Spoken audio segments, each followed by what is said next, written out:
संधि के बारे में हमने पढ़ा था कि संधि हमारी 3 प्रकार की होती है, स्वर संधि, व्यंजन संधि और विसर्ग संधि। तो हमारे स्वर संधि और व्यंजन संधि का तो कंप्लीट हो गया था। आज हमें करना है विसर्ग संधि। विसर्ग संधि के बारे में देखते हैं कि विसर्ग संधि हमारी क्या कहती है। तो विसर्ग संधि कहती है यदि किसी विसर्ग का मेल किसी स्वर या व्यंजन से किया जाता है तो उससे जो उत्पन्न विकार होता है वही क्या कहलाता है, विसर्ग संधि कहलाता है। देखते हैं हम विसर्ग संधि क्या कहती है। यानी विसर्ग संधि कहती है यदि किसी विसर्ग का मेल हम किससे करते हैं, किसी स्वर से करते हैं या किसी व्यंजन से करते हैं, तो यही आपकी संधि जो होती है ये क्या कहलाती है, विसर्ग संधि कहलाती है। इसमें एग्जाम्पल देख लेते हैं। जैसे मान लो हमारा एक एग्जाम्पल है नमः प्लस कार। ठीक है, यहाँ देखते हैं जब हम इनमें देखेंगे हमारा यहाँ अंतिम वर्ण क्या है, अंतिम वर्ण हमारा विसर्ग दिया है और यहाँ हमारे पास एक व्यंजन दिया है। जब इनका मेल होगा आपस में तो ये जो हमारा विसर्ग है यह हमारा श में परिवर्तित हो जाता है। अब किस रूल के तहत हुआ है ये हम देखेंगे। हमारे पास जो शब्द है वो इस तरह से बचता है। ये शब्द हमारा हो जाएगा जब हम इसको जोड़कर लिखेंगे नमस्कार, और ये संधि यानी नमा प्लस कार में हमारी कौन सी संधि है, तो विसर्ग संधि है। हम ये देखते हैं।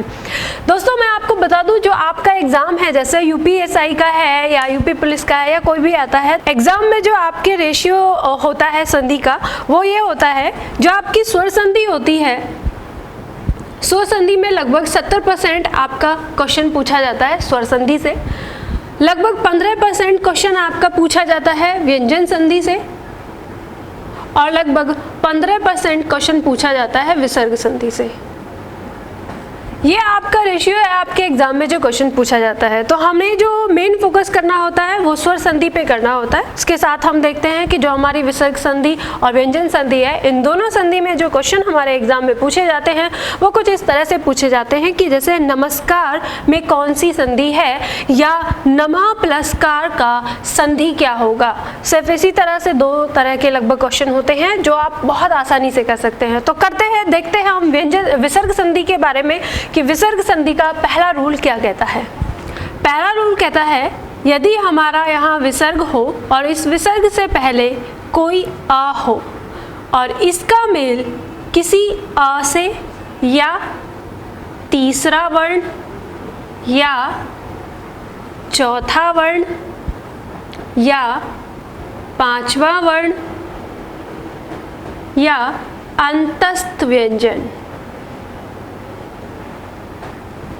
यदि इनसे होता है, यानी यहाँ क्या कहा, अगर हमारे विसर्ग का मेल किसी अ या तीसरा वर्ग, चौथा वर्ण, 5वां वर्ण या अंतस्थ व्यंजन से अगर होता है तो ये जो हमारा विसर्ग है ये परिवर्तित हो जाता है ओ में और ये हमारे पास वैसे ही शब्द आ जाते हैं।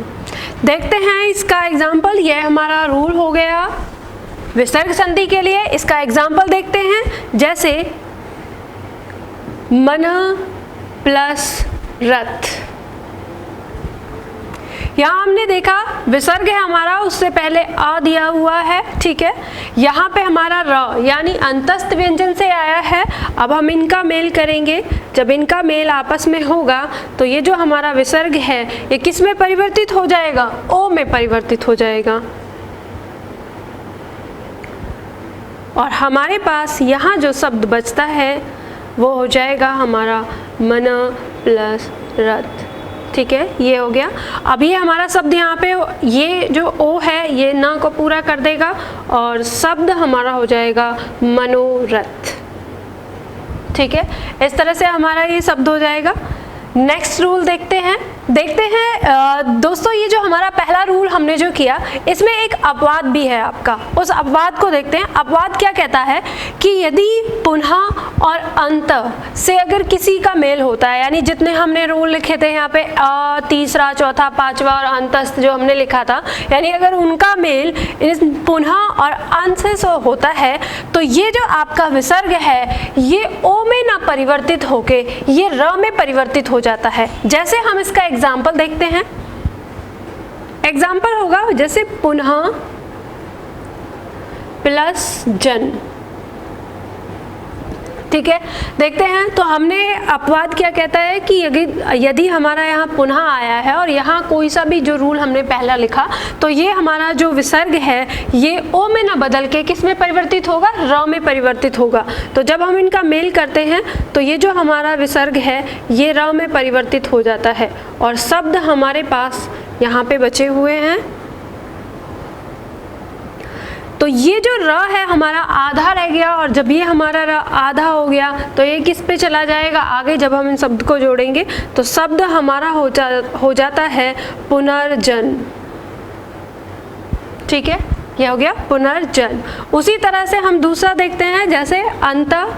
इसका एग्जाम्पल देखते हैं। मान लो अंत प्लस धान। यहाँ हम देखते हैं अंत के साथ भी यही रूल है कि अगर अंत आया और उसके बाद ऐसा कोई रूल आया है जो पहले के साथ है, तो यहाँ पे भी हमारा जो ये विसर्ग है ये क्या हो जाएगा, र में परिवर्तित हो जाएगा और ये शब्द भी हमारा बन जाएगा और शब्द हमारा बन जाएगा अंतर्धान। इससे आप अपनी वर्तनी भी शुद्ध कर सकते हैं। अंतर्धान, ये आपके एग्जाम में बहुत बार पूछा जाता है कि अंतर्धान की वर्तनी क्या है। अक्सर हम अंतर्ध्यान कर देते हैं, वो ध्यान नहीं अंतर्धान होता है। ये हम इस संधि से देखते हैं, इस संधि से बना हुआ है, यानी गायब हो जाना, अंतर्धान। ठीक है, आप अपनी वर्तनी पे भी ध्यान दे सकते हैं इस संधि के थ्रू। देखते हैं विसर्ग संधि का नेक्स्ट रूल। तो देखते हैं दूसरा रूल। दूसरा रूल क्या कहता है? दूसरा रूल कहता है यदि विसर्ग से पहले ए आ को छोड़कर कोई अन्य स्वर हो और विसर्ग के बाद यानी विसर्ग का मेल किसी आ, उ या तीसरा वर्ण, चौथा, पांचवा या अंतस्य वर्ण में से किसी एक वर्ण में से होता है, तो ये जो आपका विसर्ग है ये र में परिवर्तित हो जाता है।